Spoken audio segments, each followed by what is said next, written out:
Welcome to Oncology Today, key presentations from the 2025 ASCO annual meeting and the 2025 EHA Congress, Acute Myeloid Leukemia edition.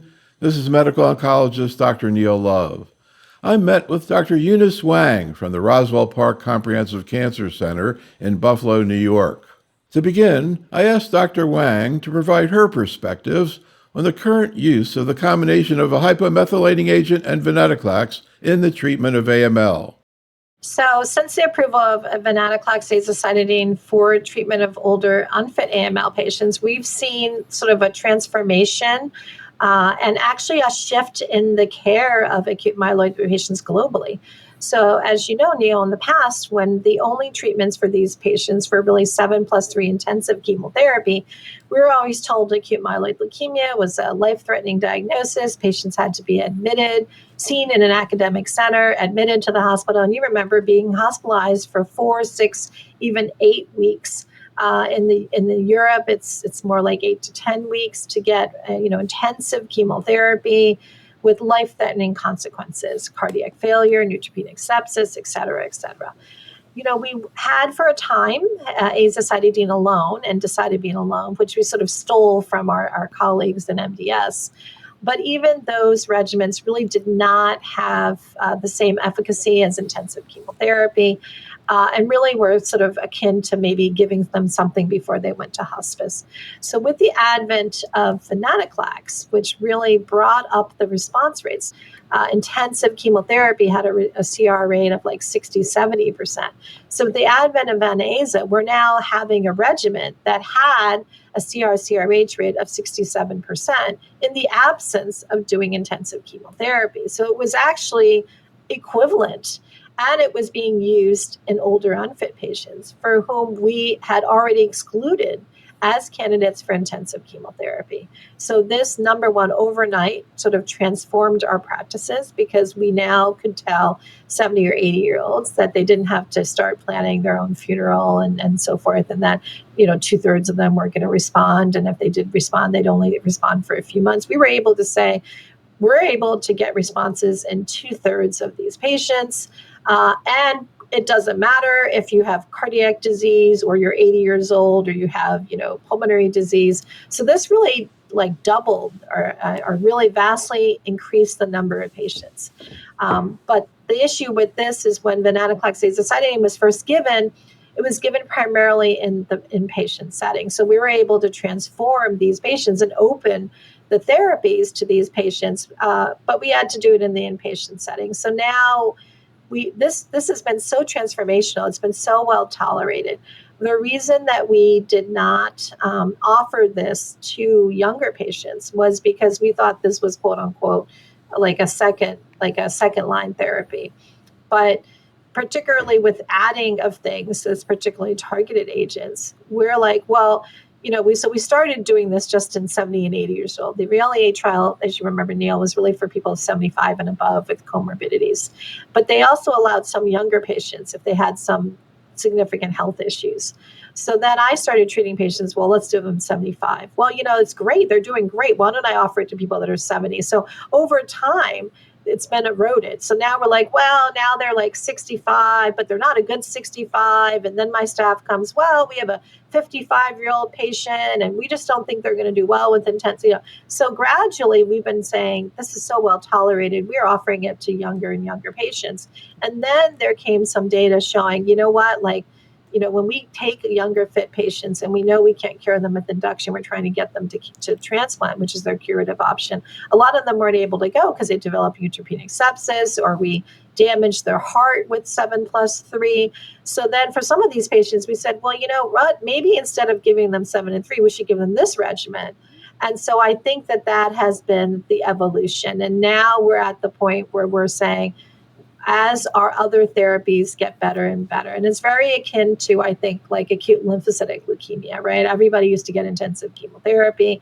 Now we have immunotherapy, we have CARs, we have other things. So we've actually taken intensive chemotherapy off the table for many of our older patients with that disease. And I think we're in that trend where we are moving towards, as you saw from the presentation, even actually giving this highly effective AML therapy completely as an outpatient. And in some patients, if we add targeted therapy, even offering it to our young, why do we have to give the most toxic, barely well-tolerated therapy? Why do we say to you, you are so fit that we're going to beat you up and almost kill you to get rid of your leukemia? Why? Well, that's backwards. We should be looking at giving the least intense therapy for everybody. Just because you're fit doesn't mean I have to beat you up, right? I should be offering you the most effective therapy regardless of toxicity. And I think everybody would say, hey, if I can get the same results with less toxic therapy, even though I can tolerate the therapy, maybe I don't want it. You know what I mean? So before we get more into this all oral regimen that you were talking about, just maybe bring back up, I think the most common question I've heard personally, I'm sure you also, since the advent of HMA venetoclax, that I hear particularly from community-based oncologists, is one, management of the initial cytopenias, particularly around a month after treatment, when to do another bone marrow, what to do at that point, and then how long to continue therapy. What's your kind of current approach to those two issues? So my current approach in the original Valley A trial has really altered from the original Valley A trial. My approach to patients with venetoclax azacitidine is not to offer them 28 days of venetoclax during cycle 1, but really to offer 21 days of venetoclax. I then perform a bone marrow biopsy, and if their disease is gone or the marrow is empty, there's no leukemia there, I don't give the following week. I allow patients to recover, sometimes even as an outpatient, and then I'll start the next round. But the most disease is really in cycle 1. So if I've been able to clear it with 21 days, moving into cycle 2, I then drop the venetoclax to like 14 days. And then moving forward as they get subsequent cycles, I may reduce it back all the way down to 7 days. I may reduce the azacitidine dosing, but my feeling is that more, again, is not always better. There currently are a couple of clinical trials, one is just accrued, where patients are being randomized to receive 28 days, which is the label, versus 14 days to really determine whether maybe not 21 days, but even 14 days may be enough. Now, we do know that there's a lot of heterogeneity in our AML patients, but I think for the community doctor, it would be great to be able to say, if you have this and this mutation or this and this marker, that you can get away with less, right? Like, I don't give anybody 28 days. Everybody gets 21 days. And I'm going to look forward to the emerging data to see whether some patients may even just need 14 days, because the management of the cytopenias at my academic center is not something to be ignored. I have the luxury to be able to bring a patient in, do a type-in screen, transfuse them the same day. So my patients can get treatment 3 days a week. I have transfusion facilities on weekends, on holidays. That's not so in the community. So I'm looking at one of the advents moving forward would be delineating which patients need how much venetoclax as one, I think, practical measure moving forward. And that, I think, would relieve a huge burden on the community physicians that have limited transfusion abilities or resources. The second would be not having to have the patients come in every day for that HMA therapy and maybe moving to that oral regimen. So I think those two advances moving forward has the potential then to really move the care of these patients, maybe from academic centers more into the community, which is really where my patients want to be. And my current practice is that for that initial round, Neil, where they're getting transfused a lot, they're very dependent. I'm trying to make that decision 28 days, 21 days. We are doing that at our center. But once we've achieved a response and we've done that, then a great preference of my patients is to return to their home base and to have that therapy done as much as possible from their own home. Yeah, we're seeing that strategy in a lot of situations now. I get the one that popped into my head is bispecifics in myeloma and lymphoma, where, again, often getting started in academic centers. You went through the details of the all-oral regimen. Can you just kind of summarize that? And I'm kind of curious. I kind of feel like it's kind of been a long time coming. As soon as I heard about oral decitabine, I'm like, oh, wow, this is going to be go into AML. And I don't know that it actually has happened up to now. Have you actually been able to do that? Or do you need, is it as a result of this data and potentially an FDA approval that it's going to make that possible? Or have you already been doing that? Well, oral decitabine cedazuridine really is approved for patients with high-risk MDS. And the difference is that when you infuse IV decitabine into a patient, generally it gets cleared very, very quickly because your body degrades the metabolites. And that's why it's important you have to come in daily to get azacitidine or decitabine because it just is gone in your body. What happens is by linking the HMA to cedazuridine, which blocks the enzyme that's responsible for degradation, it allows you to take the oral and the HMA will hang around because it can't be degraded because of the corresponding cedazuridine. So there's been studies that have clearly shown when you alternate between IV and oral decitabine cedazuridine that you get a 97% of the same drug activity. So that was key, right? Because having exactly the same pharmacokinetics is important, obviously, for the activity of those agents. And in terms of what I've been able to do is in my patients that have high-risk MDS, we're able to get it. There are some barriers, even in my patients with high-risk MDS, this is an approved agent. The cost can be prohibitive, right? So some insurance companies will still require us to give sub-Q or IV HMA therapy because those are administered in our clinic. Those fall under a different, prerogative.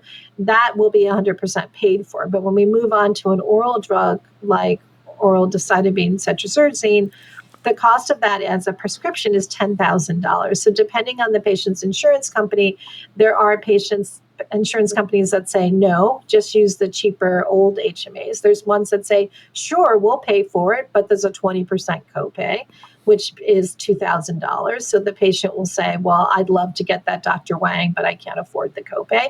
And then there are patients for whom we're able to apply for grant funding that will pay for that $2,000 worth. And I can say universally, Neil, if there was not these economic and insurance barriers, I think I would be giving all my patients the oral HMA. There also are patients that can't get it because it's not officially approved as a combination strategy. So as we just talked about, it's difficult enough to get it for MDS. It's not officially FDA approved for AML. So then the insurance companies have even more justification to say we're not going to, there's no safety data with azacitidine, with venetoclax. We're not approving it. It's more expensive. They're not committing to doing that endlessly. So I think there still are some challenges. I do think that having the FDA actually approve the agent might be helpful and would encourage some of these insurance companies to be a little bit more thoughtful about allowing patients and covering it financially. So let's move on to the increasingly fascinating area of targeted therapy of AML. And of course, now we have menin inhibitors included along with FLT3 and IDH inhibitors. One thing I just want to bring up before we start getting into the specifics for all that is something that I don't know, like I never can tell if I'm the last person to figure something out or maybe people, from a global perspective, but I was watching a presentation that we were doing at one of the meetings on this, and all of a sudden it sort of hit me of the magnitude of the benefit that's seen with targeted therapy in general with AML, particularly when used in the upfront setting. And, of course, as we do education in all parts of oncology, so targeted therapy is used in so many different situations. We have situations like for me, when I think about targeted therapy, when I think about, for example, EGFR mutations or RET mutations in lung cancer, we see really exquisite responses to therapy for long periods of time. Other situations where targeted therapy is kind of like more borderline benefit. And just sort of globally, I guess I really, thinking all the way back to the initial trials looking at FLT3 inhibitors, midostaurin, even before that you were talking about sorafenib, the benefit of treatment seems like it's very significant, including a benefit on survival. Is that true? Is that your impression about it? More globally, again, when you think about docs who are taking care of everything, putting that in context. I think so. I think in the old days, we were only giving cytotoxic therapy. And I think, and you are correct, that I think that in the development of menin inhibitors, we're at that very early stage where we have a number of inhibitors that seem to be marginally, they are definitely effective, but only like maybe a little marginally better, 20 to 30% response rates, 4 to 6 months. But what we're seeing in combination is when you bring them forward in combination therapy, we may be able to treat the disease from the beginning. And as you know, with any cancer, your best chance of curing the disease is your first time out, right? Because once you get into third, fourth, fifth line therapy, yes, you're going to have agents that are be effective. But what one might say is you use the word marginally effective as you move down, as they become resistant. So I think even in FLT3 inhibitors, when there are early days with FLT3 inhibitors, midostaurin and quizartinib, they were of limited efficacy as single agents. I think midostaurin didn't even do anything. It led to some peripheral blast clearance, and that was it. But in combination with 7+3, that was the first targeted therapy for AML, and that was many, many years ago in 2017. And I think that we really are encouraged by these newer developments. We're talking like, when we add in menin inhibitors, we add in NMP1 mutant, KMT rearranged, we add in IDH1 mutant, IDH2 mutant, and FLT3 mutant disease. That starts to become, 2/3 of patients, more than half of AML patients are now going to have a targetable mutation. Okay. And if we move these targetable mutations into the upfront setting for everybody, that's the majority of AML patients. I mean, this was a group for several years ago that there was nothing that worked. And the feeling was that it was such an aggressive disease. It was such a short lifespan that there wasn't much that we could do. And I think that I agree. I think that we're at the beginning of the journey with the menin inhibitors. And I really look forward to seeing them being brought into the upfront therapy and us to see successive improvements to where they are going to be as established as FLT3 inhibitors for treatment of these patients. And also with the definition of the target seems to be getting a lot more complicated. We'll get into that in a second. One other sort of global thing I wanted to ask you before we start getting into the specifics is the issue of MRD assays in AML in general, but also particularly with targeted therapy.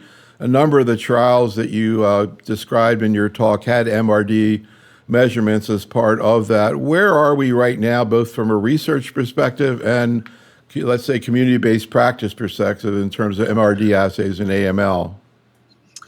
So I was actually just at a conference where the focus was, I think 2/3 of the talk were discussing MRD for AML. So I think that there are a number of challenges, one of which we've already touched upon. AML is an incredibly diverse, genetically and molecular heterogeneous disease. It's not one type of cancer, it's many little subtypes, and it's slicing the pie. And so when we're trying to develop an MRD marker, there is no universal MRD marker that encompasses all of patients that have AML. This is in contrast, I believe you mentioned multiple myeloma, which has an MRD assay, or acute lymphocytic leukemia that has an MRD assay. Those lymphoid-based diseases are much more homogeneous, and there are markers that are expressed in the majority of these patients, or clonal genotypes that are expressed that can be tracked successfully throughout the course of a patient and are broadly applicable. In AML, there's no FDA-approved MRD assay that's being used right now for AML management, and there doesn't appear to be any pending right now, because when you review the criteria being used by the FDA to approve these agents, they have to have multiple randomized phase 3 study, they have to have broad applicability, they have to have standardization of the assays. What we know is that using specific mutation, like for example, NMP1 mutant qPCR, or FLT3 ITD qPCR that has a sensitivity of 10 to the minus 6 does predict outcomes on our clinical trials. Many of these are kind of moving into early commercialization, but none of them are absolutely approved. So right now, I would say that we do use some MRD markers as a guide. They can be helpful. We do use them, but they're not commercially approved. And I think for people in the community, it's really, really hard to understand. So my recommendation in the past has been for some of these community physicians maybe to partner with an academic center and, like, for example, the majority of the care to be given by the community, but then if you want to check to see how it's going, have the patient come every 3 months to the major center, have an MRD assay done at the academic center and interpretive, and have it be a collaboration between the academic center and saying, okay, per our testing, MRD negative, you're doing great, just continue on, versus, well, we're getting a little bit concerned about this, we need to initiate some therapies, maybe think about a transplant. So let's get into specifics about targeted therapy, starting out with FLT3.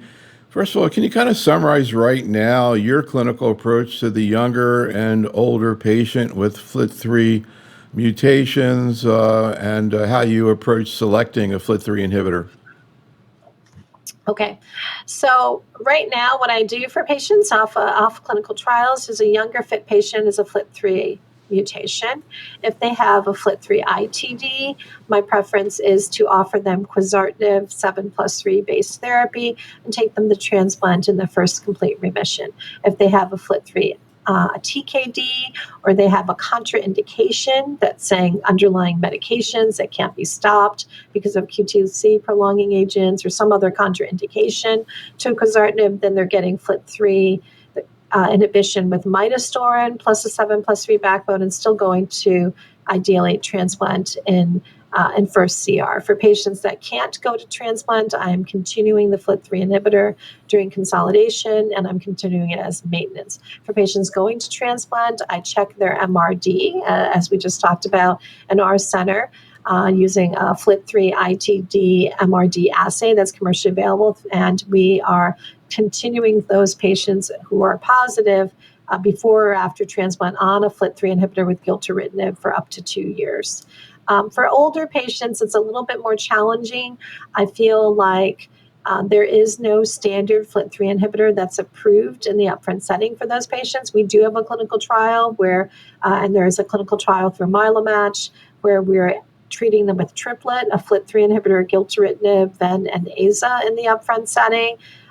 For patients that are not eligible for clinical trial, they are going on ven-aza with a low threshold to potentially use gilteritinib in the relapse setting or the progressive setting if they have disease that doesn't go away with that ven-aza approach.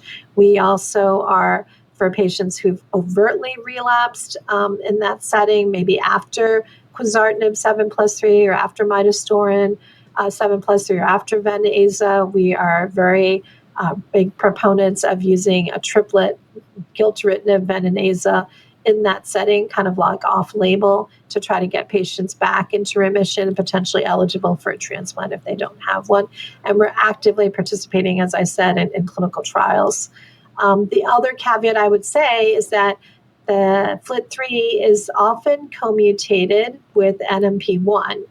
And so it is also possible, if they're co-mutated with NMP1 and they failed upfront FLT3 inhibitor, to consider them for menin inhibitor trials targeting that particular mutation in addition to the FLT3. And we actually have a clinical trial now where we're combining a menin inhibitor plus a FLT3 inhibitor for people that are co-mutated in that relapse refractory setting. So what we do recommend in patients with all relapse disease is to get their next-gen sequencing panel repeated and see what they're potentially eligible for. You mentioned that in the younger patient, you generally prefer quizartinib with 7+3 in patients with FLT3 in the ITD. What's driving your thought to use quizartinib as opposed to particularly midostaurin or even potentially gilteritinib? Well, so I think gilteritinib is not approved in that setting. There are early trials from a gilteritinib 7+3 versus midostaurin 7+3 of the pre-ECOG data. And that study, we all think that gilteritinib is doing a little bit of a better job, but that study also used, as you mentioned, an MRD endpoint. So it looked at MRD negative responses with gilt 7+3 versus mido 7+3 after one cycle of therapy. And in early results, those were negative. So there was no clear advantage up till now for the gilteritinib over the midostaurin 7+3, and so gilteritinib is not approved in that setting. We also noted in those trials or previous trials that the gilteritinib 7+3 led to a long time for count recovery, like in the 40-day range. So I'm not really using gilteritinib 7+3 aside from a clinical trial setting, because I think the data is still out there whether it's really better. In terms of quizartinib midostaurin, we prefer quizartinib. We think that it's a much more potent inhibitor. When you look at the assay results, the quizartinib does have the side effect of the QTc prolongation, but it's actually very well tolerated as opposed to midostaurin. Midostaurin has a really noxious odor to it, and it is associated with a lot of nausea, vomiting, diarrhea. I think there's studies that say up to a third of patients that stay on midostaurin discontinue the drug. So those are other reasons why we would prefer the quizartinib if at all possible. So you were talking about some data, which I find fascinating and a little bit confusing in terms of sort of going beyond FLT3 and looking at the mutational profile of who responds to these inhibitors. And I know it seems like kind of a crazy idea, but in a weird way, it sort of reminds me when we talk about PARP inhibitors in solid tumors that you can talk about BRCA, but then there's all these other mutations. There's not clear exactly who would respond. And PARP inhibitors, they actually have a global assay called the loss of heterozygosity, where they actually give a score looking at these non-BRCA mutations. I wonder if you could just sort of review what we know about co-mutations and predictions of benefit from FLT3 inhibitors, particularly quizartinib, which seems to be the one that there's a lot of research on in terms of predicting who benefits, and whether there's sort of an intuitive way to understand who benefits from these agents that we know at this point. Yeah, so that's a great analogy. I think that that's a complicated answer. So in terms of who benefits from quizartinib, definitely patients that have FLT3 ITD, they benefit. Patients who have FLT3 TKD mutations do not benefit. And among the patients that have FLT3 ITD, there's even super responders, and those are patients that have co-mutations with NMP1 and DMNT3A or any of these epigenetic mutations like TET2. So there's a super responder ITD with some of those co-mutations. There's a non-responders of FLT3 TKDs. And then there's a potential for people who don't have any FLT3 mutations to potentially respond. And that's when we are really using your analogy of that loss of heterogeneity. So there actually is a particular gene expression profile that they've determined is predictive of response to quizartinib in patients that don't have FLT3 mutations. I've been told that it can be as few as 11 genes that might be able to predict this. In early studies, it seems like some of those genes might be NMP1 or maybe some KM2 rearranged genes. So there is a certain gene expression profile. There is an assay being developed that's going to hopefully be commercialized or might be commercialized that's going to help us predict that. But just like you said with the PARP inhibitor LOH assay, it really needs to be validated in a clinical trial. So the Quantum Wild trial, which is going to be looking at randomizing patients regardless of their gene mutation profile or their gene profile to get the drug or not, will be essential in terms of validating whether that particular panel is going to be something that moves into clinical practice. Obviously, right now, if I'm not adding quizartinib to anybody that doesn't have a FLT3 mutation, because I don't have any idea, and then nobody does, whether that person would respond. So I would only really expose them to the potential side effects of quizartinib in the context of a clinical trial. But that suggests that, yeah, there might be a pile of people that don't even have a specific mutation that might benefit. So that would expand the pool. So there would be people that have FLT3 mutations, IDH1, IDH2, KM2 rearrangements, NMP1, and a FLT3-like profile that might all be amenable to some type of targeted therapy. And that would be by overwhelmingly the majority of our AML patients in the future. Really a fascinating possibility. So let's shift now. We're going to talk about IDH mutations and the menin inhibitors as well. And just again, to take a little bit of a step back, I want to ask you, do you consider IDH inhibitors differentiating therapy? Would you use that term to describe that? I think I would, because I think the underlying mechanism of their action is they release a block on the myeloid cells that allows the cells who are stuck in that myeloblast stage to evolve into neutrophils and then terminally die. So it's a very similar mechanism of action that we see in acute promyelocytic leukemia. But it is actually a mechanism of action, a common mechanism of action across multiple modalities that we know now are effective in AML. So, for example, FLT3 inhibitors have been shown in a small percentage of patients to induce differentiation. The IDH inhibitors, both enasidenib and ivosidenib, as well as olutasidenib, all induce differentiation. And every single menin inhibitor that I have seen in clinical trial that has resulted in clinical activity also has induced a certain percentage of differentiation therapy. So I think it's a common mechanism. If we, because we've tried for years, Neil, to kill these leukemia cells. We've higher, like we give, in order to kill these AML cells, the highest doses of chemotherapy administered across all of the cancer field, with the exception of transplant. In the transplant, we give doses because we don't care about eradicating the underlying stem cells. But among all the other tumors, maybe sarcomas, we give the most toxic, highest doses, and we did that for years and it didn't work. So we have determined that actually differentiating agents is more effective than the most toxic chemo that patients can get. Yeah, I mean, I was going to ask you about menin. You already answered that question in terms of that being the primary mechanism. And I don't think you hear too much about differentiation therapy outside of AML. Maybe I'm It's missing very something, unique. but what effect? To me, it's like, that's the mechanism, whatever. It's another mechanism. But to me, as you just pointed out, is so fundamentally different from almost every other systemic therapy we use in oncology. And so one of the questions I have before we get into the whole issue of differentiation syndrome, for example, is do you think that the fact that these agents work by actually causing differentiation provides sort of a hint about what the mechanism is to develop the disease in the first place? Yeah, I think that's such a fascinating, intriguing idea that we really could spend many hours discussing. But yeah, I mean, this is a disease of the hematopoietic stem cell where something has gone fundamentally wrong. It could be many things.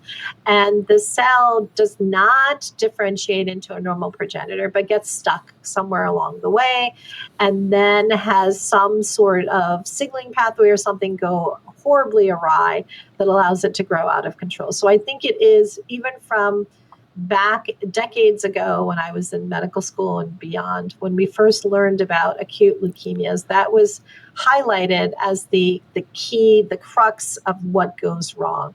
And so it's not surprising to me that if we can unstick that differentiation block, that it would be applicable across the board, because I think that's the fundamental problem with all AML moving forward, is it gets stuck.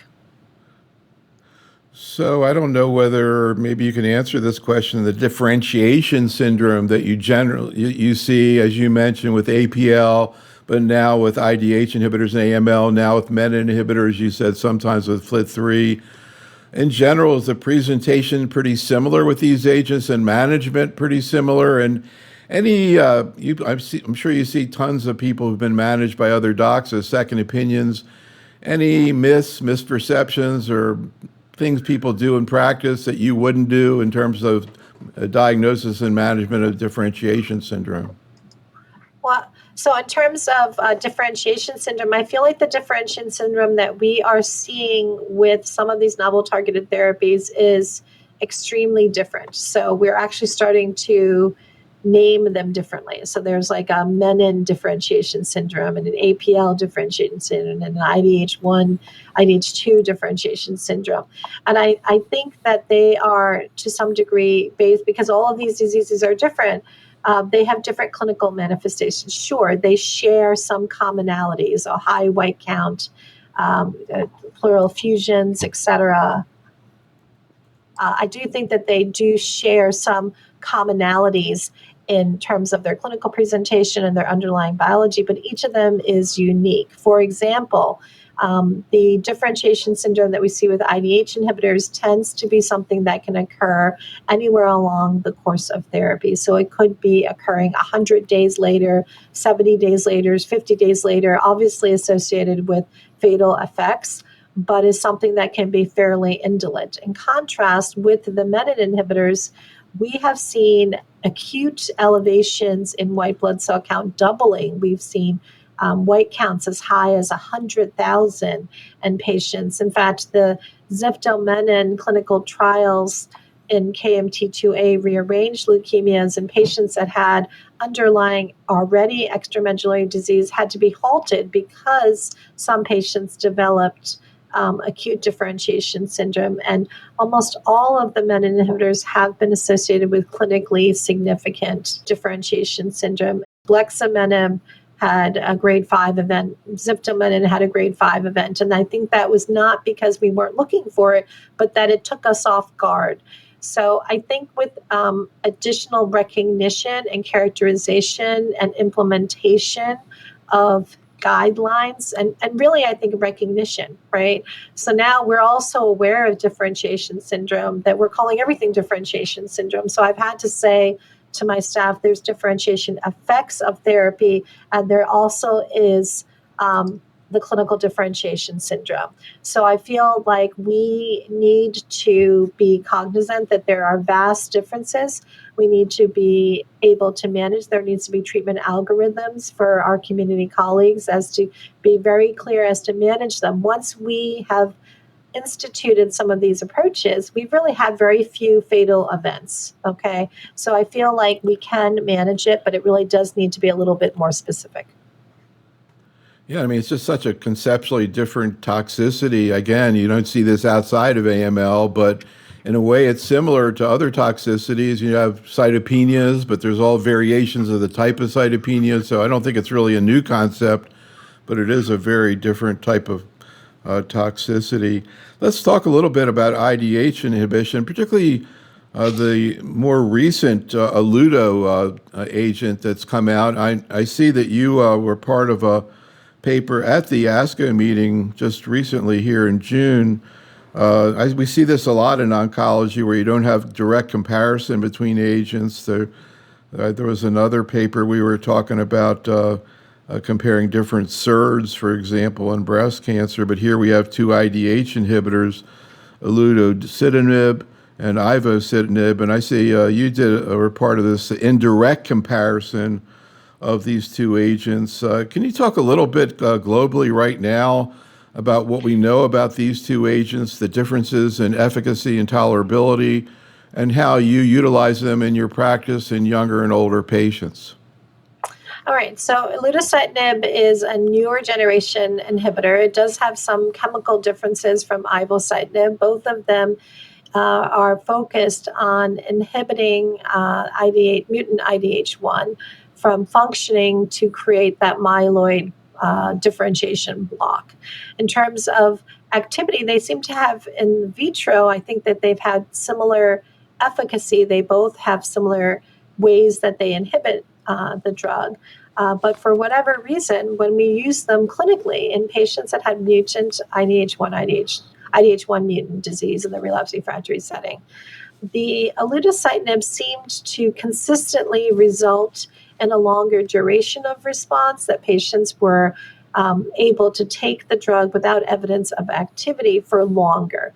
Now, we don't understand 100% why. We do know that in ivosidenib treated patients, that sometimes co-mutations in the RAS gene, so patients that have KRAS, NRAS, and IDH1 tend to be very resistant to ivosidenib and have shorter durations of response.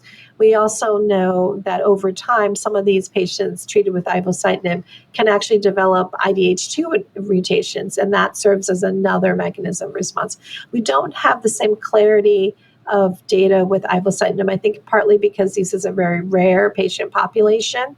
And I think the results of a comparison that was done that I participated in at the recent meeting was to try to take the results of all the available ivosidenib treated patients and compare them with the results of the fewer data with the olutasidenib, because it's such a rare subset of AML. It's only about 5% of AML. Trying to parse and to really do a randomized control trial, I think, is going to be challenging. And because both of the drugs are approved, people can, realistically, they can reach for one or the other. I think right now I use ivosidenib in the newly diagnosed setting. There's a lot of data with the AGILE trial that ivosidenib and azacitidine can result in about 60-70% of patients going into remission, and is potentially preferred, I think, over using venetoclax azacitidine in a newly diagnosed IDH1 mutant patient, because it's not associated with severe neutropenia and febrile infections, et cetera. It can be given in the outpatient setting, and it's extremely well tolerated. And I've had patients who remain on ivoazacitidine for several months, if not even a few years, and it's it's an extremely effective agent for the patients that it works in. I reserve olutasidenib for patients that have mutant disease in the relapse setting, based on the data showing that it is a little bit more potent. You can see from the data that it doesn't seem to be affected by co-mutations. It doesn't seem to be affected by the number of prior therapies, but I think you're going to want to give your most effective targeted therapy first. And for patients that might have been exposed to prior IVO, or even not exposed to prior IVO, maybe patients that had prior venetoclax, there is some data that suggests that if a patient is IDH1 mutant and gets prior venetoclax azacitidine and you give them IVO, it doesn't tend to respond. But there is emerging data that those patients may respond to olutasidenib. So because of all of those reasons, my first choice for a relapse patient is really olutasidenib, and my first choice for a newly diagnosed patient is really ivosidenib. So that's how I distinguish it at the current time. Olutasidenib does not have data in the newly diagnosed setting, but I know that they are doing those studies. And before I would use olutasidenib in the frontline setting, I would need to wait to at least see tolerability and some preliminary efficacy data. But obviously, yes, the goal is always to use your best agent first. And so we'll have to see whether over the next period of time that gradually moves into the upfront setting as a better tolerated agent. In terms of side effects, the overall response rates were about the same. There is a little bit of differentiation with both, a little bit of QTc prolongation. I think there isn't, for me, a overwhelmingly different side effect profile that would lead me to choose one over the other. So let's go on and talk about menin inhibitors, and maybe you could just talk a little bit about your own vision for how these agents work, and summarize a bit about the clinical data we have right now, particularly for the FDA-approved regimen, as well as the upcoming agents, particularly ziftomenib. Okay, so these agents are really unique in that they don't target a specific mutation, but they actually target the transcription process that drives leukemiogenesis. So there is this master epigenetic transcriptional complex that's based on the gene KMT2A, right? So in KMT2A, your MLL rearranged, there's a translocation between the AF9, or there's a translocation that occurs that places the KMT gene next to a partner gene. And there's like 80 different partner genes. And so the combination of the KMT2A with that partner gene leads to this master transcriptional complex that binds to the DNA and leads to upregulation of a whole host of genes that promote leukemiogenesis, okay? So it doesn't matter what your partner gene is. If you have that complex, you'll turn on not just one gene, but a whole array of genes that lead to a myeloid differentiation block, that promote leukemic stem cell biology, that promote proliferation, et cetera. So that complex is the problem. We know that this is the underlying underpinning of the disease in MLL leukemias for years, and there have been various things being tried to target that complex, okay? So what we discovered is, instead of targeting the complex directly, what we could do is we could target a protein that is needed for the complex. So instead of targeting the complex, you can target menin. So the interaction between that KMT2A complex and the menin protein is needed for that complex to occur. The menin protein was initially identified in solid tumor patients that had multiple endocrine neoplasm, and it is a scaffold protein that brings together these transcriptional complexes with the DNA that allows the whole tumorigenesis process to occur. So if you block the protein-protein interaction between menin and the KMT2A process, you could prevent that whole entire complex and all of its downstream activities. So in patients that have KMT rearrangements, you don't have to target that whole thing. You just target this one protein-protein interaction, and all those gene transcription goes down, and then the leukemia cells actually differentiate and they terminally die, and the leukemic stem cells can't self-renew. And so it's a very potent mechanism. Now, how does it work in NPM1 mutant? So it turns out that when you look at the gene expression profile of NPM1 mutant disease, that mutant NPM1 interacts with a similar complex in NPM1 mutant that leads to similar gene expression as a KMT2A. Okay, so the mutant NPM1 works as almost as an oncogene to trigger that process in those leukemias. And it turns out that complex is still dependent on the menin-menin interaction. So in those patients, instead of targeting NPM1, you can again target that protein-protein interaction and have the same effects. So each of the small molecule inhibitors targets and binds the protein-protein pocket. There's a pocket by which menin binds to that complex, and all of the menin inhibitors bind that particular pocket interaction in different places. So each of the menin inhibitors had different binding capabilities. Each of the menin inhibitors have different pharmacokinetics, like some of them are twice a day, some of them are once a day. So revumenib, which is the one that's already approved, was approved for KMT2A rearranged. It's a twice-a-day drug. It interacts with CYP3A, so it does interact with azole, so it needs to be dose reduced. And it has this pharmacokinetic property where it causes QTc prolongation. The dose-limiting toxicity of revumenib is not differentiation syndrome, which is the biological endpoint, but is actually QTc prolongation.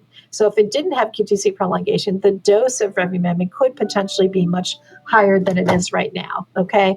So we know that revumenib works. It's very effective. The original patients treated with this drug were KMT rearranged leukemias because that's the most documented. It is very effective. And there is activity now demonstrated in NPM1. So that drug is currently undergoing FDA approval to get an additional indication for NPM1 mutant disease. Okay, so the second drug, ziftomenib, is an inhibitor. It's a once a day. It targets a different pocket in that menin-menin interaction. And it's a once-a-day drug, does not have the CYP3A rearrangement, does not have the QT cellular prolongation. It obviously has a longer half-life, potentially better tissue penetration, which led to some more side effects in the KMT2A. And so because it may just be a sequential thing, why is it only indicated for NPM1? It's only indicated for NPM1, I think, because it was the second agent and the biology was more well known, people enrolled NPM1 mutant patients, and there's many, many more NPM1 mutant patients in the population than there are KMT2A. And because revumenib already had the market and the approval for KMT2A, patients were enrolled on the ziftomenib were primarily NPM1 mutant. So it's not clear whether it preferentially works for NPM1 mutant, but that's where the majority of the trials were focused on. It may just be a sequential thing. That drug is up for FDA approval simultaneously with the addition of the NPM1 mutation indication for revumenib.